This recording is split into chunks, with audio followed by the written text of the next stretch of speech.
ಪ್ರಶ್ನೆ 1. ಇಂಡಿಕಾ ಗ್ರಂಥವನ್ನು ಬರೆದವರು ಯಾರು?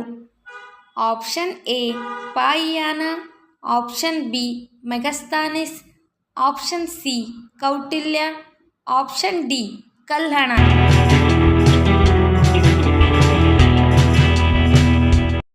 ಸರಿಯಾದ ಉತ್ತರ option B Megasthenes.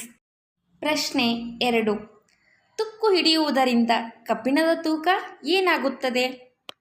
Option A ಕಡಿಮೆ, ಆಪ್ಷನ್ ಬಿ ಹೆಚ್ಚಾಗುತ್ತದೆ, ಆಪ್ಷನ್ ಸಿ ನಿಖರವಾಗಿಲ್ಲ, ಆಪ್ಷನ್ ಡಿ ಸಮಾನವಾಗಿದೆ.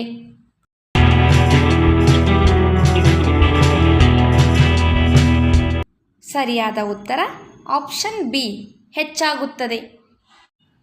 ಪ್ರಶ್ನೆ 3. ಗೀತಗೋವಿಂದವನ್ನು ಬರೆದವರು ಯಾರು? Option A Purandaradasa, option B Kalidasa, option C Tulsidas, option D Jayadeva.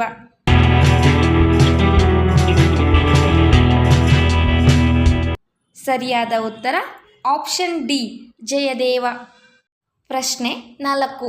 ಇತ್ತೀಚೆಗೆ ಸುದ್ದಿಯಲ್ಲಿರುವ ಕಪ್ಪತ್ತಗುಡ್ಡ ವನ್ಯಜೀವಿಧಾಮ ಎಲ್ಲಿದೆ? Option A Hubballi, option B Gadag, option C Dharwad, option D Shivamogga.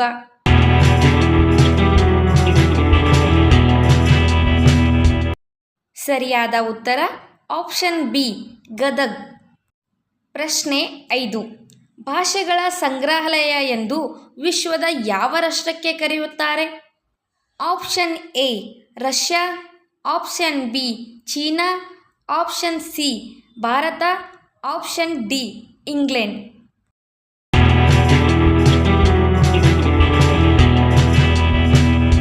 ಸರಿಯಾದ ಉತ್ತರ option C Bharat.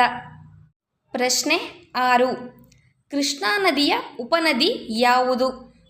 Option A Tungabhadra, option B Ghataprabha, option C Malaprabha, option D ಎಲ್ಲವೂ.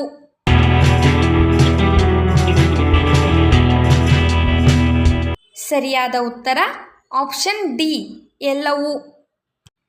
ತುಂಗಭದ್ರಾ, ಘಟಪ್ರಭಾ, ಮಲಪ್ರಭಾ ಇವೆಲ್ಲವೂ ಕೂಡ ಕೃಷ್ಣಾ ನದಿಯ ಉಪನದಿಗಳಾಗಿವೆ. ಪ್ರಶ್ನೆ 7. ಬಂಗಾಳದ ವಿಭಜನೆಯನ್ನು ಯಾವಾಗ ರದ್ದುಪಡಿಸಲಾಯಿತು? Option A 1911, option B 1912, option C 1913, option D 1914.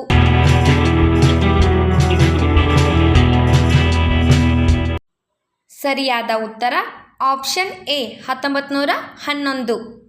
1905ರಲ್ಲಿ ಬಂಗಾಳದ ವಿಭಜನೆಗೊಂಡಿತು. 1911ರಲ್ಲಿ ಅದನ್ನು ರದ್ದುಪಡಿಸಲಾಯಿತು. ಪ್ರಶ್ನೆ 8. ಒಂದು ವರ್ಷದಲ್ಲಿ ಎಷ್ಟು ವಾರಗಳಿವೆ? Option A 52, option B 50, option C 51, option D 54.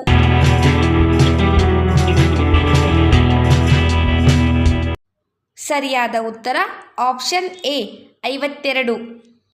ಪ್ರಶ್ನೆ 9. ಭಾರತದ ಅತಿ ದೊಡ್ಡ ದೀರ್ಘಾವಧಿಯ ತಿಂಗಳು ಯಾವುದು? Option A July, option B June, option C September, option D October.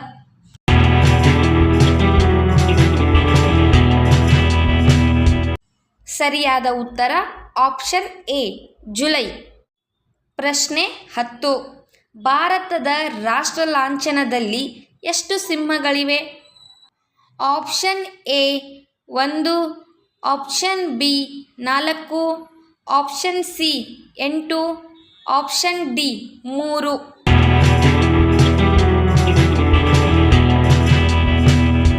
ಸರಿಯಾದ ಉತ್ತರ ಆಪ್ಷನ್ ಬಿ 4.